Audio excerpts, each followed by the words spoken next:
Assalamualaikum warahmatullahi wabarakatuh. Perkenalkan saya Fernanda Wijaya HSB dengan NIM B1B1220064. Jadi di sini saya akan menjelaskan dan memaparkan tentang anggaran pendapatan dan belanja desa atau APBDes sebagai tugas untuk ujian akhir semester mata kuliah Tata Kelola Keuangan Pemerintahan dengan dosen pengampu Bapak Alfa Biriansah SIP MIP. Nah, jadi langsung saja kita masuk kepada materi yang pertama, yaitu apa sih yang dimaksud dengan APBDes ini.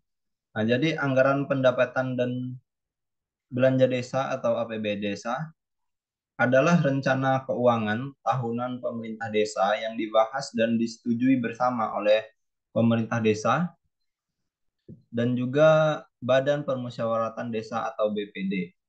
Nah, dan ditetapkan dengan peraturan desa. Jadi desa yang merupakan daerah otonom terendah otomatis akan menjadi objek dari berlangsungnya sistem desentralisasi fiskal yang diperoleh dari pemerintah pusat dan pemerintah daerah. Jadi teman-teman semuanya, pengelolaan keuangan desa ini diturunkan dalam bentuk kebijaksanaan desa berupa anggaran pendapatan dan belanja desa atau APBDes. Di dalam APBDes ini memuat sumber-sumber penerimaan dan alokasi pengeluaran desa dalam kurun waktu 1 tahun. Nah, APBDes ini berfungsi sebagai dokumen yang memiliki kekuatan hukum. APBDes juga menjamin kepastian rencana kegiatan. Artinya, pemerintah desa dan semua pihak yang terkait ini akan melaksanakan kegiatan sesuai rencana yang telah ditetapkan, serta menjamin tersedianya anggaran dalam jumlah tertentu dari segi pendanaan sebuah kegiatan.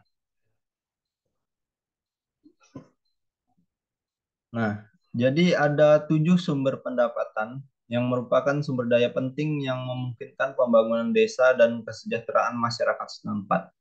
Apa saja itu? Yang pertama itu ada pendapatan asli desa, yang umumnya ada itu seperti hasil pertanian, perikanan, peternakan, industri rumah tangga yang diperoleh dari masyarakat desa. Kemudian yang kedua itu ada alokasi ke penganggaran pendapatan dan belanja negara. Nah, hal ini diberikan oleh pemerintah eh, untuk mendukung pembangunan desa. Dana ini diberikan dalam bentuk transfer ke daerah dan desa untuk kesejahteraan masyarakat setempat. Bagian yang ketiga yaitu bagian dari hasil pajak daerah dan retribusi daerah. Jadi kabupaten atau kota ini memberikan bagian dari hasil pajak daerah dan retribusi daerahnya kepada desa untuk mendukung pembangunan desa. Kemudian ada pula alokasi dana desa. Nah, dana ini diberikan secara langsung kepada desa untuk membiayai program pembangunan desa dan kesejahteraan masyarakat setempat. Nah, ada pula bantuan keuangan dari anggaran pendapatan dan belanja daerah provinsi dan anggaran pendapatan dan belanja daerah kabupaten atau APBD kabupaten. Nah, pemerintah provinsi dan kabupaten atau kota ini memberikan bantuan keuangan kepada desa untuk mendukung program pembangunan yang akan dilaksanakan di desa guna mensejahterakan masyarakat di desa tersebut. Nah, yang keenam itu ada hibah dan sumbangan dari pihak ketiga yang tidak mengikat. Maksudnya apa? Desa ini juga dapat menerima hibah dan sumbangan yang tidak mengikat dari pihak ketiga seperti lembaga swadaya masyarakat atau perusahaan swasta. Nah, yang terakhir itu lain-lain pendapatan desa yang sah. Nah, ini dapat berasal dari beragam sumber seperti dari sewa tanah atau bangunan, jasa kebersihan, dan sebagainya.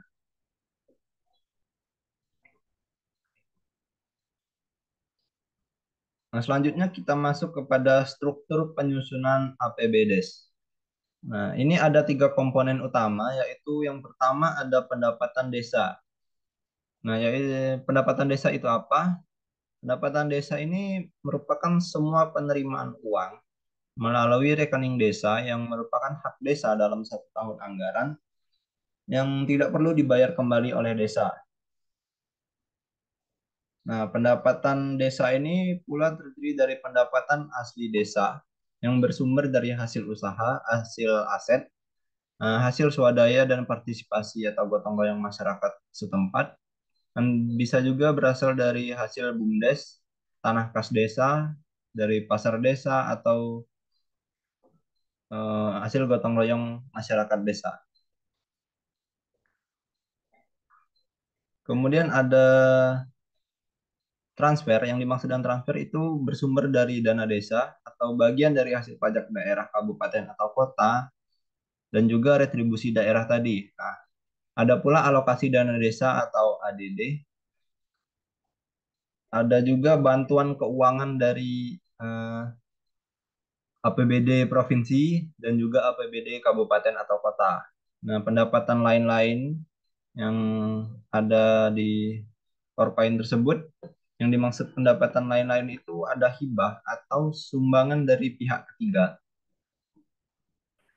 Dan juga ada hasil kerjasama dengan pihak ketiga yang bantuan perusahaan yang berlokasi di desa tersebut. Jadi jika ada pihak swasta atau pihak ketiga yang membangun perusahaan di desa tersebut, maka dia akan memberikan hasil kerjasama dengan pihak desa tersebut. Selanjutnya yang kedua itu ada belanja desa. Belanja desa ini meliputi semua pengeluaran dari rekening desa yang merupakan kewajiban desa dalam satu tahun anggaran yang tidak akan diperoleh pembayarannya kembali oleh desa. Jadi desa tidak akan mendapatkan kembali anggaran yang telah dikeluarkan dalam belanja desa. Nah, dalam belanja desa ini ada 5 bagian, yaitu yang pertama ada penyelenggaraan pemerintahan desa, ini seperti kegiatan pembayaran penghasilan tetap dan tunjangan, lalu kegiatan operasional kantor desa. Kemudian ada pula pelaksanaan pembangunan desa, kegiatan pembangunan seperti kegiatan pembangunan jalan, lingkungan, atau rabat beton. Kemudian yang ketiga ada pembinaan kemasyarakatan desa. Nah, ini dilakukan seperti kegiatan penyelenggaraan keamanan dan ketertiban lingkungan. Ada pula pemberdayaan masyarakat desa seperti kegiatan pelatihan kelompok tani.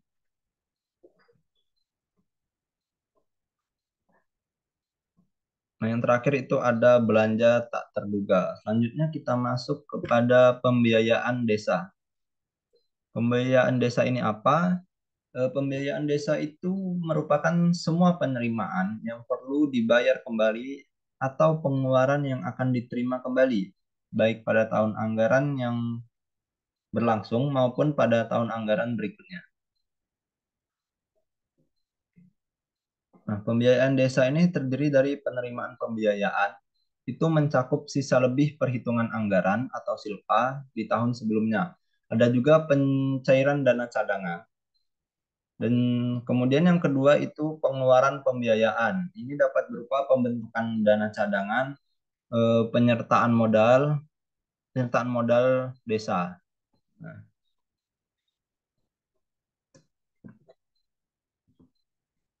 selanjutnya yaitu struktur pengelolaan keuangan di desa. Yang pertama itu ada pemegang kekuasaan pengelolaan keuangan desa yang disingkat dengan PKPKD. Ini merupakan tugas kepala desa atau sebutan nama lain karena jabatannya ini mempunyai kewenangan menyelenggarakan keseluruhan pengelolaan keuangan desa. Selanjutnya ada sekretaris desa. Nah, sekretaris desa ini bertugas sebagai koordinator PPKD, dan juga sekretaris desa ini mempunyai tugas untuk mengkoordinasikan penyusunan dan pelaksanaan kebijakan APBDes. Kemudian mengkoordinasikan penyusunan rancangan APBDes dan rancangan perubahan APBDes. Dan juga sekretaris desa ini akan mengkoordinasikan tugas perangkat desa lain yang menjalankan tugas PPKD tadi. Nah, dia juga mengkoordinasikan penyusunan laporan keuangan desa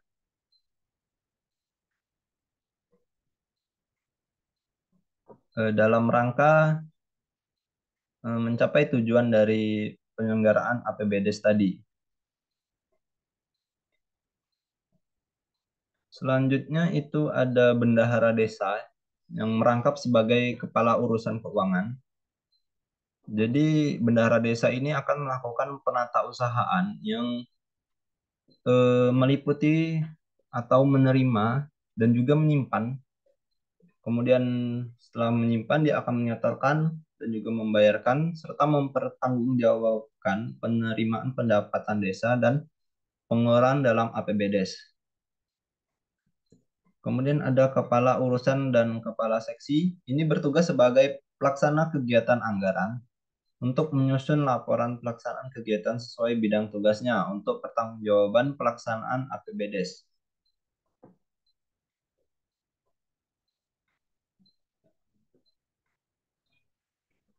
Selanjutnya itu ada siklus penyusunan anggaran pendapatan dan belanja desa. Untuk tahapan yang pertama itu ada tahapan perencanaan. Nah, jadi desa ini akan melakukan perencanaan anggaran untuk tahun yang akan datang.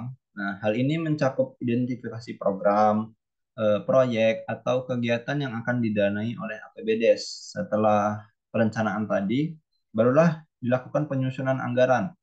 Nah, pada tahap ini, desa itu menyusun anggaran dengan menghitung perkiraan pendapatan yang akan diterima, seperti dana desa, pajak, dan sumber-sumber lain, serta memprioritaskan belanja untuk program atau kegiatan desa. Kemudian setelah dilakukan penyusunan anggaran, barulah dilakukan pembahasan anggaran. Anggaran yang disusun dan dibahas bersama oleh pihak-pihak terkait tadi seperti Badan Permusyawaratan Desa, Lembaga Kemasyarakatan, dan warga desa dalam musyawarah desa. Setelah dilakukan pembahasan dengan pihak-pihak terkait tadi, barulah dilakukan penyusunan rancangan APBDes. Nah, hasil dari eh, pembahasan yang digunakan ini untuk menyusun rancangan APBDes yang dapat diajukan ke pihak yang berwenang.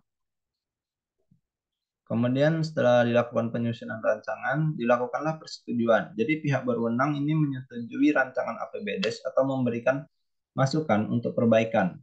Nah, setelah disetujui, APBDes ini dapat disahkan. Nah, setelah APBDes disetujui atau disahkan, dilakukanlah pelaksanaan. Jadi anggaran yang telah disahkan tadi digunakan untuk melaksanakan program dan kegiatan desa sesuai dengan rencana yang telah disusun. Nah, setelah melakukan tahap pelaksanaan tadi, ada pula tahap pelaporan dan pertanggungjawaban. Jadi desa ini wajib menyusun laporan keuangan dan laporan pertanggungjawaban atas penggunaan dana desa atau APBDes sesuai dengan aturan yang berlaku.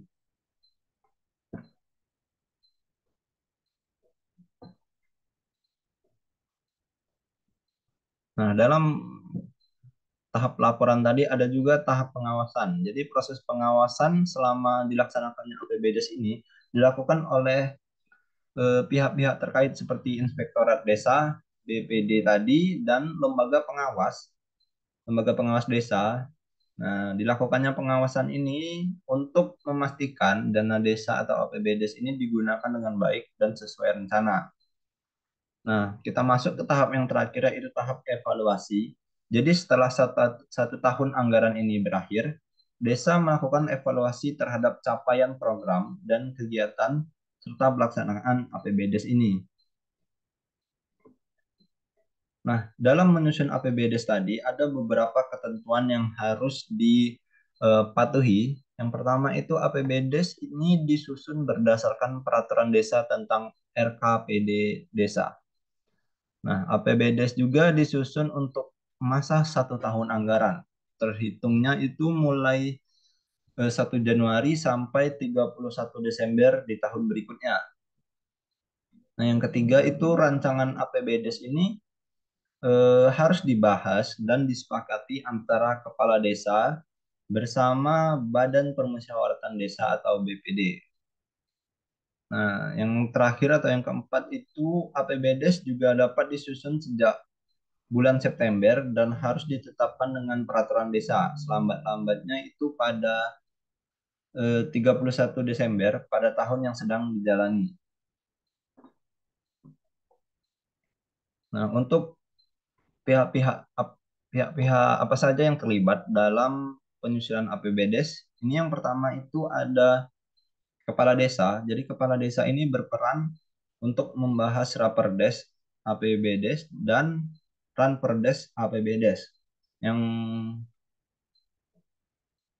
dilakukan dengan cara mensosialisasikan peraturan desa tentang APBDes, kemudian APBDes perubahan dan peraturan desa tentang pertanggungjawaban APBDes, serta menetapkan kebijakan pelaksanaan anggaran pendapatan belanja desa. Kemudian ada sekretaris desa. Nah, sekretaris desa ini berperan untuk memimpin penyusunan rencana kerja dan anggaran atau RKA. Jadi dia akan menyusun rancangan keputusan kepala desa terkait pelaksanaan peraturan desa, APBDes dan APBDes perubahan. Nah, yang ketiga itu ada Badan Permusyawaratan Desa atau BPD. Nah, peran BPD ini apa? Jadi BPD ini berperan untuk menyetujui dan menetapkan APBDes dan APBDes perubahan bersama kepala desa. Jadi dia juga mengawasi proses penyusunan dan implementasi APBDes, kemudian dia juga melakukan monitoring dan evaluasi pelaksanaan peraturan desa tentang APBDes tadi. Nah, untuk pihak yang terkait yang terlibat dengan penyusunan APBDes ini ada bupati. Jadi bupati ini memiliki peran untuk melakukan evaluasi, pembinaan, pengawasan, yang mana tugas ini akan dilimpahkan sepenuhnya kepada camat dan satuan kerja perangkat daerah yang ada di desa tersebut. Nah, mungkin itu saja pemaparan materi, mulai dari apa itu APBDes, apa saja fungsi APBDes tadi, ada tiga, yaitu sebagai dokumen yang memiliki kekuatan hukum dan juga menjamin kepastian atau rencana kegiatan, dan juga yang terakhir itu menjamin tersedianya anggaran dalam jumlah tertentu. Ada pula eh, 7 sumber pendapatan desa, kemudian ada struktur penyusunan APBDes yang terdiri dari tiga, yaitu pendapatan, belanja desa, dan pembiayaan desa. Juga ada struktur pengelolaan keuangan desa, bisa kita lihat strukturnya mulai dari kepala desa, sekretaris desa, kepala urusan keuangan, kepala urusan, dan kepala subseksi. Kemudian ada siklus penyusunan anggaran pendapatan dan belanja desa. Di sini sudah ada tahapan mulai dari awal hingga akhir seperti yang saya jelaskan tadi. Kemudian terdapat pula 4 ketentuan dalam penyusunan APBDes tadi, dan yang terakhir ada 4 pihak pula yang terlibat dalam penyusunan APBDes. Nah, mungkin itu saja penyampaian atau pemaparan materi dari saya. Lebih dan kurangnya saya mohon maaf. Saya akhiri dengan wabillahi taufik walhidayah. Wassalamualaikum warahmatullahi wabarakatuh.